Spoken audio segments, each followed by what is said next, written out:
okuvaako mu kooti omukulu gwe bayita abajjukira omuvubuka ono gwe bayita pressure 24/7 oba gwe bayita Musa na Ibrahim olunaku olwabi bamuleese mu kooti. Ono nno yali yeegulidde erinnya mu kuvuma n'okuyisaamu amaaso Ssaabasajja Kabaka ne Pulezidenti Museveni ng'ayita ku mitimbagano gya TikTok. Kati naasimbiddwa mu maaso g'omulamuzi gwe bayita Ronald Kayizi mu kkooti ya Buganda Road. Avunaaniddwa emisango okuli okuvvoola n'okwogera obubaka obw'obukyayi ku Kabaka wa Buganda ne Pulezidenti Museveni.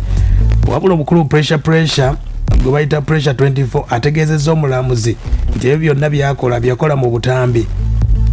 Bye bagamba nti okusiga obukyayi ku bakulembeze ababiri agamba takimanyiiko nti yali azza musango kuba ye alina obuzibu ku bwongo era nti yali yakava mu ddwaliro e Butabika ng'ekirwadde ekyo eky'okutawaanyizibwa omutwe kimutawaanya. Yali amanyi nti tabavuma. Wabula pressure bago bayita Musa ategeezza omulamuzi nti ebyo byonna byakola mu butambi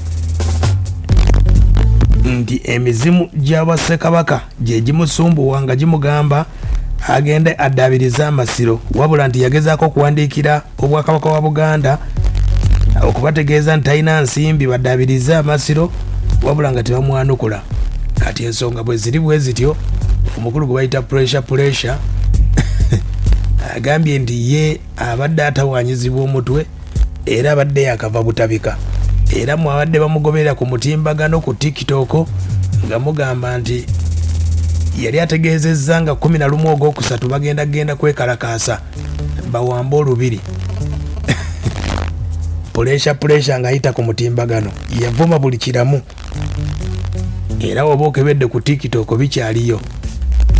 Bamukwata abaali bamuwaga akadde kano oba baliwa, ategeezezza nti ye abadde mulwadde wa mutwe nga n'ebbaluwa azina ez'ebutabika, bwe bamukkiriza okufuluma ayinza ozibaleetera.